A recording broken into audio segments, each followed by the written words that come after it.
Xerox PrimeLink C9065 and C9070 printers. How to use separators for uncollated prints. Just like slipsheet application, you can automatically divide sets of uncollated prints by inserting a differentiating sheet of paper.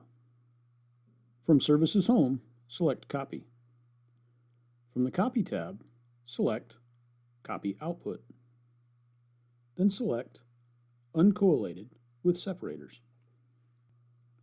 Select Separator Tray. Select the paper tray where your separator paper is loaded. Touch Save. Select Output Offset. Then select Right Middle Output Tray. Touch Save. Now each set will be offset neatly and separated.